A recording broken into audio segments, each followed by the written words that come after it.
Hey everybody, it's Tuesday, November 15th, 2011. This is Talk to Me Tuesday, number 16. Wanted to start out real quick by thanking everybody for wishing me to get well. I felt so bad last week. I did like very little crafting. So most of what I'm going to cover today is really going to be just going over a few things. So here goes. First off, Crafts for Others. I will be sending out your blood drop in your keychain this Friday. Sorry for the delay in getting the check cash deposited and all. It's just not feeling good last week, and then, I head out the door to go to the store and take care of business, and what do? I forget the check. But I did finally get it taken care of. Your blood drop and keychain will be going out Friday, so be looking for it sometime next week. Second order of business.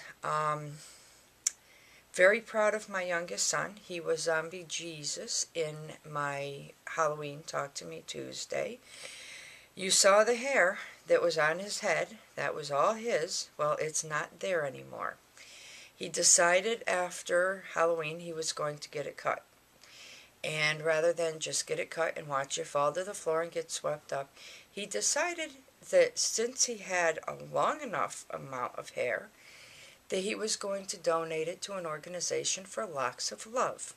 And what Locks of Love is, for anybody who is not familiar, they take donated human hair, it has to be 10 inches or longer, and they turn it into wigs for cancer patients who have lost their hair due to chemotherapy. So, congrats to him. My lady who does my hair was very proud to be a part of the whole process. So, very proud of him, very happy that he's doing that. We will be shipping that out as well this coming Friday. So, congrats, young man. Very good, excellent thing to do. So, anybody else who's got really long hair, 10 inches or more, and you're looking to cut it short, don't just throw it away. Go on the computer, look up Locks of Love, and send it to them. They could really use it. Third order of business. I had mentioned last week in my video that I have several quilting books and magazines that I am looking to get rid of. I was asked if I am going to be giving them away or selling them. It will lean more towards the selling them aspect. Most of my quilting books range in price from $15 to $30. I am not looking to sell them for the same price I paid for them. I will give very, very reasonable prices only because I don't want them just sitting around collecting dust, but I do need to get back some of what I invested in them. So, there will probably be more than just quilting books and magazines. I'm sorry to say, somebody asked me about, I believe it was like Better Homes and Gardens, Quilts and More. I don't think I have any of those magazines, but you never know, trust me. I have just so many craft books and magazines around here. So I will be going through all my craft books, all my craft magazines over the next couple weeks. I will be compiling a list along with prices, minus the cost of shipping and handling, because that depends on the weight. And anyone who is interested can send me their email address and I will email them a copy of the list. I don't do it right this minute. I will let you know a few days before the list is available. Okay, so anyone who's interested, think about it. It will be a first come, first served basis. So if you see a book on that list that you want to get that email to me as soon as possible, letting me know you're interested. I will probably set up a PayPal account for anyone who uses that to kind of make it easier to cover the purchase. Like I said, shipping and handling will vary depending on the weight. So we'll have to see what happens. That'll be something I'll check out. And I will message you back to let you know. So the post office may see a lot of me, but what the heck, they need the business. So I think that's about it for orders of business. Oh, just one more. In regards to a giveaway, I will be doing a giveaway sometime in the near future. I am not going to say when at this point in time, because there will be a couple rules governing who is able to enter. And not to be mean, but I know there are people who do search the YouTube looking for contests and giveaways. They don't watch any other video that these people post. All they do is want to enter the contests or the giveaways. So to keep it fair to the people who watch my videos on a regular basis, it will be open to people who are subscribers to my YouTube channel or who are members of the TTMT community. So if you're interested in being involved in the giveaway, you have to be a subscriber at least a month in advance of the contest, which is why you got to get your you got to subscribe if you haven't, or you have to be a member of the TTMT community. That does not mean you have to post videos of your own, because I know there are people who are members of TTMT that just like to watch and see what other people are doing. So keep that in mind. Like I said, not to be mean, but I don't want to say, okay, I'm going to have a contest giveaway, and then all of a sudden I've got 150 messages of people who want to enter the contest who have never watched a single one of my videos, except for that one.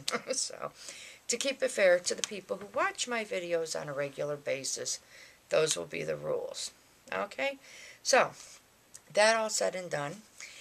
As you know, I was looking and searching for my, my presser foot and power cord for my sewing machine, and I was running across all kinds of interesting little things I hadn't seen in a while. And here's an interesting little thing I haven't seen in probably about 10 or more, possibly 10 or more years. Hey, look, it's a teddy bear. I know that sounds funny, but I actually knit this teddy bear so many years ago. He is wearing a crocheted scarf, sorry, but you know. I knit this teddy bear at least no less than 10 years ago, I would have to say. He's been around for a very long time. And my daughter has one I made for her as well. But he is so cute. He is so soft and squishy, and he's just adorable. So in the process of looking for going through my craft magazines and stuff, I will be looking for the pattern for this little guy, because I just think he's so adorable and squishy. And imagine if I made him out of thin yarn. Oh, he'd be so tiny. So we'll see. So just, you know, I'm nuts. I will admit to it. I am gone. So anybody who knows me knows that. So, recently I had showed 3 different cross-stitch patterns that I had done. 2 were of snowmen, and 1 was of a Christmas ghost, and it's kind of like, you know, a whole set. And I had purchased one that was a teddy bear that I gave to my daughter to do. Well, sorry to say, she opened it the other day, and all excited because she was going to start working on it. And guess what? It was already done. It was done. They had packaged it right back up as if it were a brand new kit, never touched, and here it is. Already complete. Needless to say, she was not too happy. Had a few choice words for whoever packaged it like that. But what the heck, we're going to go ahead and I'm going to throw it into whatever I make out of all these.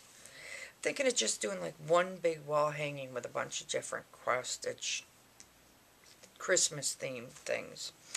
But we'll see. You never know. As far as the cross-stitch piece that I was working on, didn't really get too far on it. This is it. Unfortunately, you know, not feeling too good. You know, it's kind of hard to concentrate on these tiny little stitches when your head hurts. So, didn't really do too much. Got to go back to working on that. But I did spend some time working on the Bargello / needlepoint kit for the pillow that I bought. And I am happy to say all the Bargello work is done. Now all that's left is doing the little needlepoint butterflies and background for the butterflies. And I've started on those, and here it is. I hope you can see that. All the Bargella work is done. Here's the beginning of a couple of the butterflies. What I decided to do was just work the 2 butterflies, because there's 4 butterflies and there are 2 of each different kind. And I said, I'll do this set first, get the background done, and then I'll come up and I'll do this set up here. So, but it's getting there. Proud to say, yay, happy. I do have to go back to working on my monsters pretty soon too. Those are going to be for Christmas. So, one last thing that I did, I was sitting here last night, a couple weeks ago, my daughter and I were in a thrift store, and we found some glass bulb ornaments, and they had like the standard size. I'm going to say standard because I think they're like the 3-inch diameter ones, and I think that's like standard. And then they had smaller ones, and I'm going to say they're probably about 1.5 inches, 2 inches, somewhere around there. And I was sitting here last night and didn't really feel like working on this at the time. I had it all packed up and ready to go to work with me. So I pulled out my crochet thread and one of my steel hooks and one of the smaller ornaments that I don't have any patterns for covers for. And I decided to create one. And this is what I got. Just your basic, nothing really fancy, but just messing around to see, I've got a couple ideas for different patterns to do. And just to show you the difference in size, these are 2 that I had done last year. This is one of them. And that's what I call your standard size, is this one. It's probably about 3 inches, and it's like dusty. It's been hanging around since last year. But that's the difference in size. This is, kind of open. Nice pattern there. And then I have this one, which is even more open. They're pretty neat little patterns. I like them, I think they're kind of cool, but these are just 3 of the ornaments. I have more. I have one across the room here that's actually, I think, a tatted piece that I did for an ornament. It's caught. But I have some that I have done beadwork that are just like beadwork covers that just slip over the ornament and hang. You can affix them so they're permanent. I didn't worry about it. But that was just something I came up with last night. I love Christmas. I love the decorations and the lights and, the music. That's the fun of it for me. So, anyway, I'll probably do some more patterns for different covers for the ornaments, and you'll possibly see them next week. And hopefully by then, this will be done, and this most of the way done, if not completely done. And, and who knows what else. So, anyway, I think that's about it. Thank you once again for hoping that I got better. I am feeling better, thank you. And I think I'm going to go chase my boys out of bed because they wanted to go to the game store early this morning, and I would like to get it done and over so I can come home and get some rest. I have to work tonight. So I am going to say, looking forward to watching everyone's videos once again. And happy Tuesday, happy week, happy weekend. Hope everyone has a wonderful one. And good night, good morning, good afternoon, good evening, good day, goodbye. I'll see you next week.